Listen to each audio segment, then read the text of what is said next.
الحمد للہ وکفا وسلام علی عبادہ الذین اصطفیٰ اما بعد فاعوذ باللہ من الشیطان الرجیم بسم اللہ الرحمن الرحیم۔ شہید کربلا حضرت سیدنا امام حسن رضی اللہ عنہ کے برادر اصغر، امیر المؤمنین حضرت علی رضی اللہ عنہ کے نور نظر، سیدہ فاطمہ رضی اللہ عنہ کے لخت جگر، امام الانبیاء حضرت محمد مصطفیٰ صلی اللہ علیہ وسلم کے سبت انور، نواس پیغمبر سیدنا حسین رضی اللہ عنہ کی شہادت کے تقریباً 1400 سال گزرنے کو ہے۔ ان 1400 سالوں میں تقریباً 1400 محرم آ چکے ہیں، اور ہر محرم اس المناک، غمناک، نمناک واقعے کی یاد تازہ کرتا رہا ہے۔ شہدائے کربلا کے جسم خون چکا سے دشت کربلا میں جس قدر خون بہا تھا، اس کے ایک ایک قطرے کے بدلے دنیا، کیا انسان کیا جنات، اشک ہائے غم و علم کا ایک ایک سیلاب بہا چکی ہے۔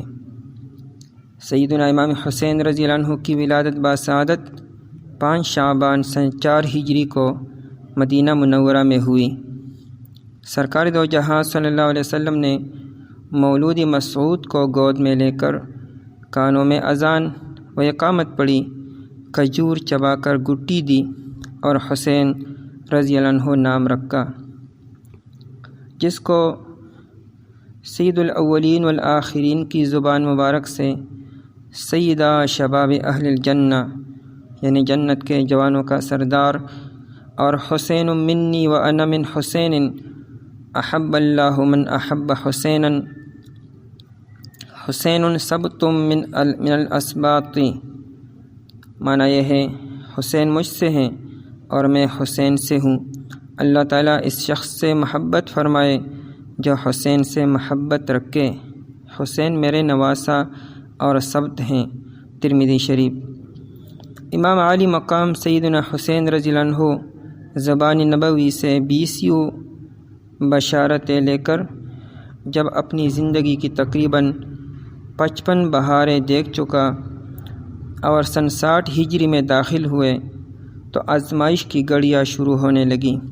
عربی زبان میں 60 کو 60 کہتے ہیں، یہ وہی 60 ہے جس کے بارے میں مصنف ابن ابی شیبہ میں روایت ہے، ان ابا ہریرہ رضی اللہ عنہ کان یمشی فی الاسواق ویقول اللہم لا تدرکنی سنۃ 60 ولا امارۃ الصبیان، یعنی حضرت ابو ہریرہ رضی اللہ عنہ بازاروں میں چلتے پھرتے کہتے تھے کہ اللہ سن 60 ہجری کا زمانہ مجھ پر نہ گزرے اور نہ امارت الصبیان یعنی بچوں کی حکومت مجھے پائے۔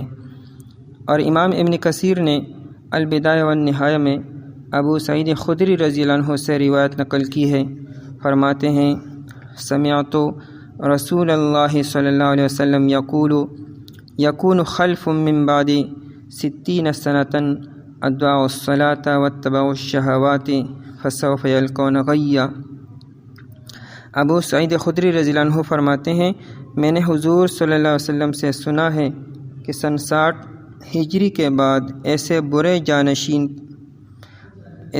جانشین ہوں گے جو نمازوں کو ضائع کریں گے اور شہوات کی پیروی کریں گے تو وہ عنقریب جہنم کی وادی میں ڈال دیے جائیں گے۔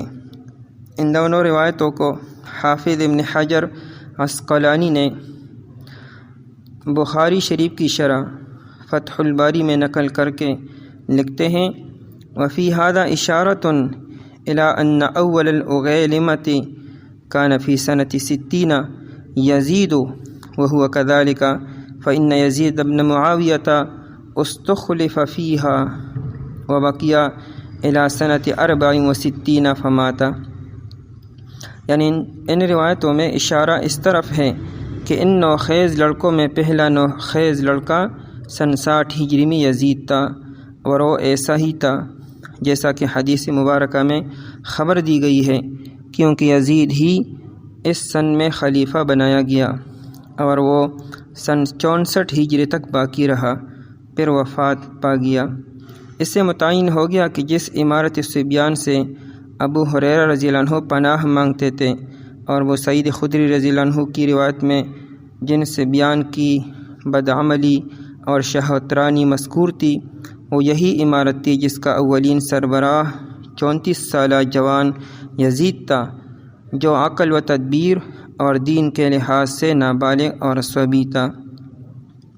حافظ ابن حجر عسقلانی رحمہ اللہ اور علامہ بدر الدین العینی دونوں اپنی بخاری شریف کی شرح میں ان روایتوں کو نقل کر کے لکھتے ہیں، فإن یزید کان غالباً ينتزع الشیوخ من عمارت البلدان ویولیها الاصاغر من اقاربہ، یعنی یزید اکثر اوقات میں شیوخ اور اکابر کو بڑے بڑے شہروں کے ذمہ دارانہ عہدوں سے برطرف کر کے اپنے نوعمر عزیز اور رشتہ داروں کو بڑے بڑے عہدے سپرد کرتا جاتا تھا۔ یزید رجب سن 60 ہجری میں خلیفہ بنا۔ خلیفہ بنتے ہی اس نے مدینہ کے گورنر ولید بن عتبہ کو خط لکھا۔ البدایہ والنہایہ میں اس خط کا مضمون اس طرح ہے: اما بعد فخذ حسینا وعبد اللہ بن عمر وعبد اللہ بن الزبیر بالبیعۃ اخذا شدیدا لیست فیہ رخصۃ حتی یبایعوا، یعنی ان 3 صحابہ کرام رضی اللہ عنہم، سیدنا حسین رضی اللہ عنہ، سیدنا عبداللہ بن عمر رضی اللہ عنہما اور سیدنا عبداللہ بن زبیر رضی اللہ عنہم کے ساتھ بیعت کے معاملے میں انتہائی سختی سے پیش آؤ، چاہے کچھ بھی کرنا پڑے، اور کسی قسم کی نرمی اور سختی سے کام نہ لو، اور کسی قسم کی نرمی اور رخصت سے کام نہ لو۔ آغوش نبوت میں آنکھیں کھولنے والا سیدنا حسین رضی اللہ عنہ یزید جیسے فاسق و فاجر حکمران کے ہاتھ میں اپنا ہاتھ کب دے سکتا تھا؟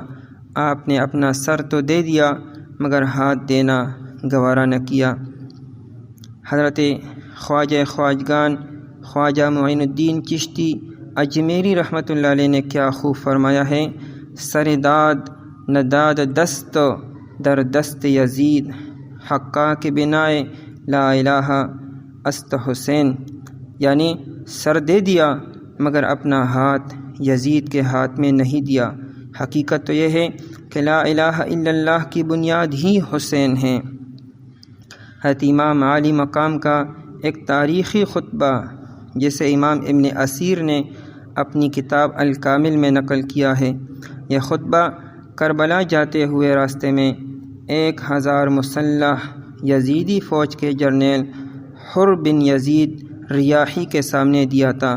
فرمایا: اے لوگو، رسول اللہ صلی اللہ علیہ وسلم کا ارشاد گرامی ہے: من رأى سلطانا جابرا مستحلا لحرم اللہ ناقصا لعہد اللہ مخالفا لسنت رسول اللہ یعمل فی عباد اللہ بالاسم والعدوان فلم یغیر ما علیہ بفعل ولا قول کان حقا علی اللہ ان یدخلہ مدخلہ الا وان ہؤلاء قد لزموا طاعة الشیطان وترکوا طاعة الرحمن واظہروا الفساد وعطلوا الحدود واستأثروا بالفیء واحلوا حرام اللہ وحرموا حلالہ وانا احق من غیرا۔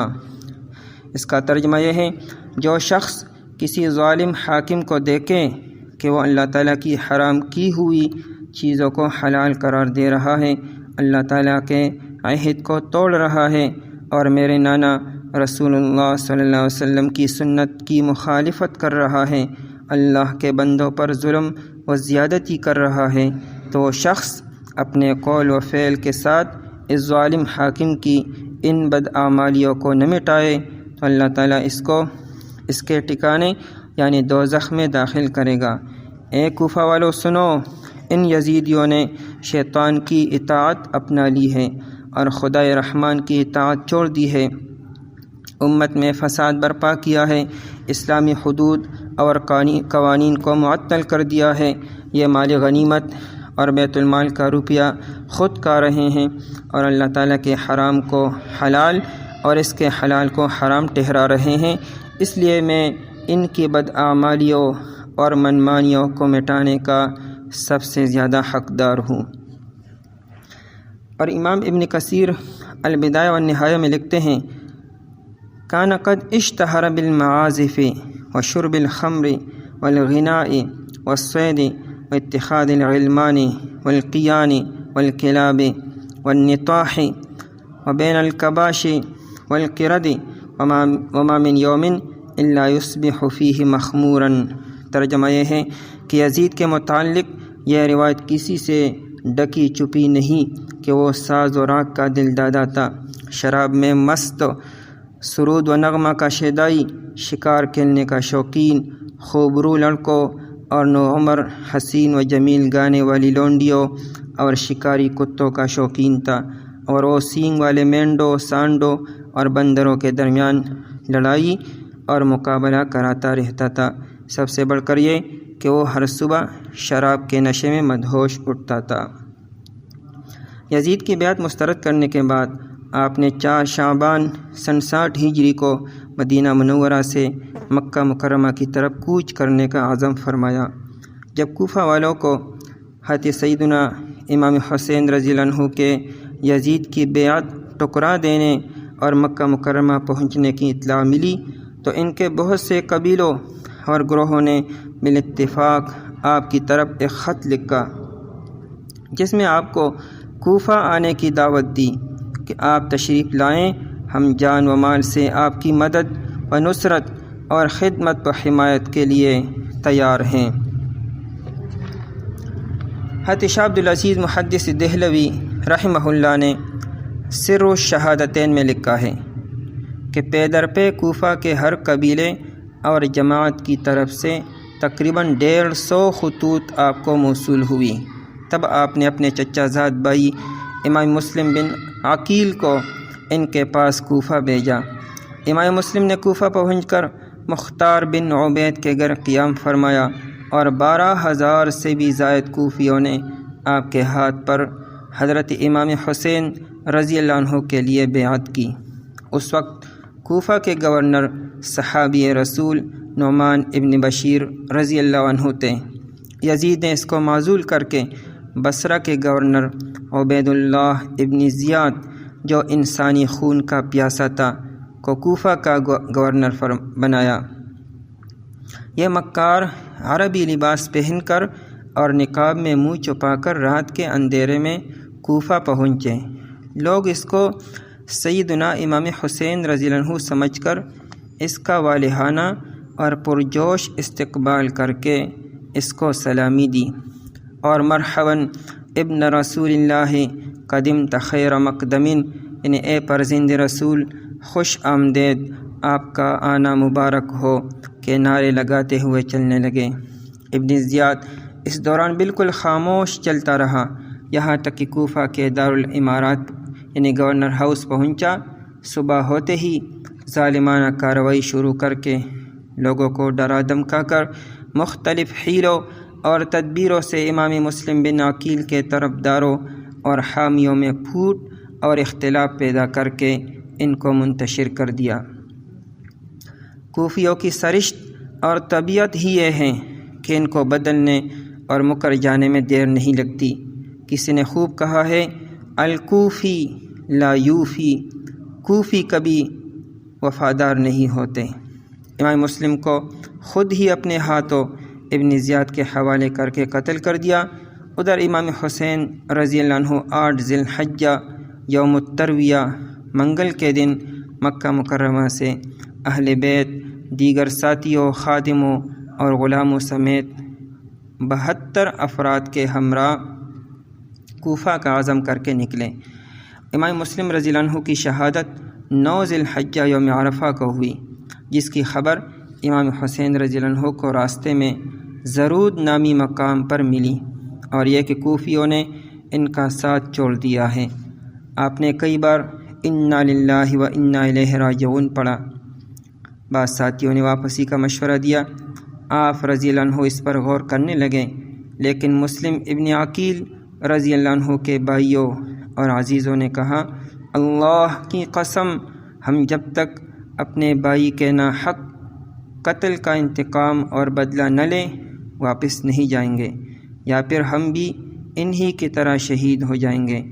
امام ابن جریر نے لکھا ہے، آپ نے اپنے ساتھیوں کو نظر اٹھا کے دیکھا اور ٹھنڈی سانس لے کر کہا، ان کے بعد زندگی کا مزہ نہیں۔ اس دوران ابن زیاد کی طرف سے 1000 کا لشکر حر بن یزید ریاحی کی قیادت میں آ پہنچا اور کہا کہ ہمیں حکم ہے کہ آپ رضی اللہ عنہ کو واپس جانے نہ دیں، اور اس وقت تک آپ کے ساتھ رہیں گے جب تک آپ کو ابن زیاد کے سامنے پیش نہ کریں۔ یوں چلتے چلتے 2 محرم بروز جمعرات سن 61 ہجری کو میدان کربلا میں پہنچے۔ آپ نے اس جگہ کا نام دریافت کیا تو بتایا گیا کہ اس جگہ کو کربلا کہتے ہیں۔ آپ نے فرمایا، واقعی یہ جگہ کرب و بلا یعنی رنج و مصیبت والی جگہ ہے۔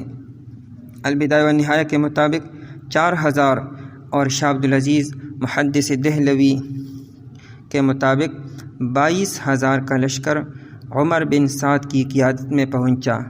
دریائے فرات کے پانی پر پہلے سے قبضہ کر لیا گیا اور ان 72 نہتے پاک ہستیوں کو گھیر لیا گیا۔ حضرت امام علی مقام چاہتے تھے کہ جنگ نہ ہو، اس لیے عمر بن سعد کے سامنے 3 صورتیں پیش کی، مجھے وہی لوٹ جانے دو جہاں سے آیا ہوں، یعنی مکہ مکرمہ، مجھے مسلمانوں کی کسی سرحد پر بھیج دو، وہاں کے لوگوں پر جو گزرتی ہے وہ مجھ پر بھی گزرے گی، اور مجھے خود یزید سے اپنا معاملہ طے کرنے دو۔ لیکن ان بدبختوں کو تو پیاس بجھانے کے لیے اہل بیت کا خون چاہیے تھا، وہ بغیر خون بہائے کب ماننے والے تھے۔ 10 محرم 61 ہجری جمعہ کے دن جب سورج طلوع ہوا، حق و باطل کا یہ خون چکا معرکہ شروع ہوا۔ 72 اور 22000 میں کیا نسبت ہے؟ اہل بیت 3 دن سے پیاسے اور بھوکے ایک ایک کر کے یکے بعد دیگرے شہادت کا جومر اپنی پیشانیوں پر سجانے لگے، یہاں تک کہ اکیلے سیدنا امام حسین رضی اللہ عنہ میدان میں رہ گئے۔ لڑائی کے دوران جب میدان میں ہر طرف اہل بیت خون میں لت پت پڑے ہوئے، مرد میدان سیدنا حسین رضی اللہ عنہ تنہا 22000 کے لشکر سے لڑ رہے تھے کہ اتنے میں خیمہ سے آپ کے یہاں لڑکے کی پیدائش کی آواز سنائی دی۔ وہ آپ کے پاس لایا گیا، آپ اسے گود میں لے کر اس کے کان میں اذان دینے لگے۔ بچے کا نام علی اصغر رکھا۔ اتنے میں حرطہ بن کاہل بدبخت نے شیرخوار کے حلقوم پر تیر چلایا، شیرخوار بچے کی روح اسی وقت پرواز کر گئی۔ یہ پھولو اپنی لطافت کی داد پا نہ سکا، کلا ضرور مگر کل کے مسکرا نہ سکا۔ آپ نے تیر اس کے حلق سے کھینچ کر نکالا، خون سے چلو بھرا اور اس کے جسم پر ملنے لگا اور فرمانے لگے، واللہ تو اللہ کی نظر میں حضرت صالح علیہ السلام کی اونٹنی سے زیادہ عزیز ہے، اور محمد صلی اللہ علیہ وسلم خدا کی نظر میں صالح علیہ السلام سے زیادہ افضل ہیں۔ الہی اگر تو نے ہم سے نصرت روک لی ہے تو وہی کر جس میں بہتری ہو۔ اب آپ کی باری تھی۔ 3 دن کے بھوکے پیاسے، جس میں اقدس زخموں سے چور چور بالکل نڈال ہو گئے تھے۔ لڑائی کے دوران آپ کو سخت پیاس لگی، آپ پانی پینے کے لیے فرات کی طرف چلے، مگر دشمن کب جانے دیتا تھا۔ اچانک ایک تیر آیا اور آپ کے حلق میں پیوست ہو گیا۔ آپ نے تیر کھینچ لیا، پھر آپ نے ہاتھ منہ کی طرف اٹھائے تو دونوں چلو خون سے بھر گئے۔ آپ نے خون آسمان کی طرف اچھالا اور خدا کا شکر ادا کیا اور کہا، الہی میرا شکوہ تجھی سے ہے، دیکھ تیرے رسول صلی اللہ علیہ وسلم کے نواسے سے کیا برتاؤ ہو رہا ہے۔ زرعہ بن شریک تمیمی نے آپ کے بائیں ہاتھ کو زخمی کر دیا، پھر شانے پر تلوار ماری۔ آپ کمزوری سے لڑکڑائے، لوگ ہیبت سے پیچھے ہٹے، مگر سنان بن انس نخعی نے بڑھ کر نیزہ مارا اور آپ زمین پر گر پڑے۔ اس نے ایک شخص سے کہا سر کاٹ لے، وہ سر کاٹنے کے لیے لپکا مگر جرأت نہ ہوئی۔ سنان بن انس نے دانت پیس کر کہا اللہ تیرے ہاتھ شل کر ڈالے، پھر جوش سے اترا اور آپ کو ذبح کیا اور سر تن سے جدا کیا۔ جعفر بن محمد بن علی کہتے ہیں قتل کے بعد دیکھا گیا کہ آپ کے جسم مبارک پر نیزے کے 33 زخم اور تلوار کے 34 زخم تھے۔ سنان نے سر کاٹ کر خولی بن یزید اصبحی کے حوالے کیا۔ عمر بن سعد کو حکم تھا کہ حسین رضی اللہ عنہ کی نعش گھوڑوں کے ٹاپو سے رون ڈالے۔ اس نے پکار کر کہا اس کام کے لیے کون تیار ہے؟ 10 آدمی تیار ہوئے اور گھوڑے دوڑا کر جسم مبارک رون ڈالا۔ حضرت زینب رضی اللہ عنہا جب بائی اور دیگر اہل بیت کی پامال لاشیں دیکھی تو ضبط نہ کر سکی اور آہ فریاد کی صدائیں بلند ہونے لگیں اور فرمایا یا محمدہ یا محمدہ صلی علیک اللہ وملک السماء ھذا حسین بالعراء مزمل بالدماء مقطع الاعضاء یا محمدہ وبناتک سبایا وذریتک مقتلہ تصفی علیہ الصبا۔ ترجمہ یہ ہے اے محمد صلی اللہ علیہ وسلم، اے ہمارے نانا، تجھ پر اللہ تعالیٰ اور آسمان کے فرشتوں کا درود و سلام ہو۔ یہ دیکھ حسین ریگستان میں پڑا ہے، خاک و خون میں آلودہ ہے، تمام جسم ٹکڑے ٹکڑے ہیں، تیری بیٹیاں قیدی ہیں، تیری اولاد مقتول ہے، ہوا ان پر خاک ڈال رہی ہے۔ البدایہ والنہایہ نے عینی شاہد قرہ بن قیس کی روایت سے لکھا ہے حضرت زینب رضی اللہ عنہا کے ان کلمات سے دوست و دشمن کوئی ایسا نہ تھا جو رویا نہ ہو۔ اس کے بعد اہل بیت کے متعلق کوفہ اور شام میں پروپیگنڈا کیا گیا کہ کچھ باغیوں اور خارجیوں نے خلافت سے بغاوت کیا تھا، ان کو مار دیا گیا اور قیدی بنا لیا گیا۔ حضرت امام حسین رضی اللہ عنہ کی عمر اس وقت 56 سال 5 ماہ اور 5 دن تھی۔ علامہ ابن خلدون نے شہدائے اہل بیت کی تعداد 17 لکھی ہے، دیگر مورخین نے 22 یا 23 لکھی ہے۔ کل شہداء کی تعداد 72 تھی۔ خدا رحمت کند عاشقان پاک طینت را۔ بقول خواجہ خواجگان خواجہ معین الدین چشتی اجمیری رحمۃ اللہ علیہ، سیدنا امام حسین رضی اللہ عنہ نے سر دے دیا لیکن جابر و ظالم حکمران کے ہاتھ میں ہاتھ نہ دیا۔ فرمایا سر داد نہ داد دست در دست یزید، حقا کے بنا لا الہ است حسین۔ سر دے دیا مگر اپنا ہاتھ یزید کے ہاتھ میں نہیں دیا۔ حقیقت تو یہ ہے کہ لا الہ الا اللہ کی بنیاد ہی حسین ہے۔ اللہ تعالیٰ کروڑوں رحمتیں ان مبارک